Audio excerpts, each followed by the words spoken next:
This week's portion, Vayeshev, is often read around the time of year when it is Hanukkah. This year, Vayeshev happens to be the Shabbat immediately before Hanukkah. Hanukkah starts Sunday night, December 2nd, and the following portion, Miketz, will be read during the holiday of Hanukkah. But I wanted to talk a little bit about some of the rituals and customs associated with the holiday, because I don't think I've done this before in this video format. So the Hanukkah menorah is called a Chanukiah, just to differentiate it from the regular menorah. The regular menorah that was in the temple in Jerusalem, and before that in the tabernacle in the desert, was a 7-branched menorah. 6 of these branches plus 1 in the middle.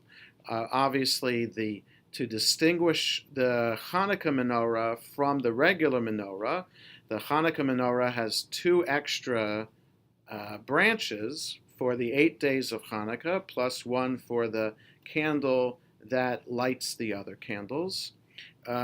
This is called a Chanukiah, from the word Hanukkah. So, and the Shamash candle that always has to be a little bit higher, or at least on a different level from the other candles that are supposed to be level, on the same level. There are many artistic, beautiful Hanukkah menorahs that are for sale, but the tradition is that all the candles need to be on the same level, except for the Shamash, which has to be a little bit higher. The other tradition is that the Hanukkah menorah should be in the window, the front window of our homes, the window that is closest to the street, because the tradition is that lighting the candles isn't just a reminder of the miracle of Hanukkah. The jar of olive oil that was found in the temple in Jerusalem by the Maccabees, that was only supposed to be enough for 1 day but lasted for 8 days. The idea behind that is the Aramaic term pirsuma nisa, publicizing or broadcasting the miracle of the holiday. And we do that by lighting the candles in the front of our house. And we're supposed to do that around the time of day when people are coming home from work. In rabbinic times, that would be sunset. This year, always this time of year, sunset is around 4:30. Most people are not coming home from work then. So it's up to you whether you want to light at 4:30, when the tradition is to light at sunset, or to wait a little bit later in the evening. And so we use the shamash, and then when we place the menorah in the window, we're supposed to place it so that, the way I'm doing this, it is backwards in how this is appearing on the screen. We're supposed to light it from, let's say we have all 8 candles in for the 8th night of Hanukkah. We light the newest candle first on the right, and then go down to the left. So newest candle first, and then we would place it in the way I'm looking at it.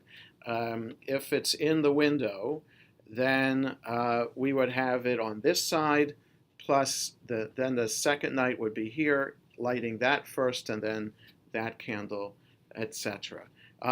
Based on a debate that was between Rabbi Hillel and Rabbi Shammai, how do we light the candles of Hanukkah? In other words, how do we recognize the importance of the miracle of Hanukkah?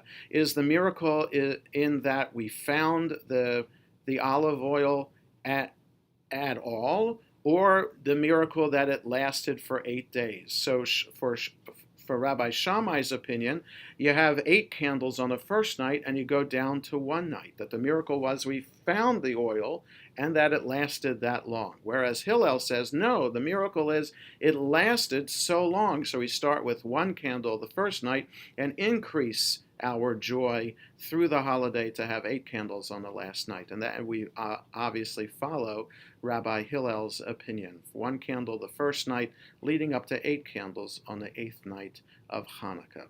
And so may the lights of these Hanukkah candles, reminding us of the victory of the Maccabees over the mighty Greek Empire, and also the miracle of the finding the oil in the temple, may the light of these candles bring joy and blessing to our lives too. Shabbat Shalom and Happy Hanukkah.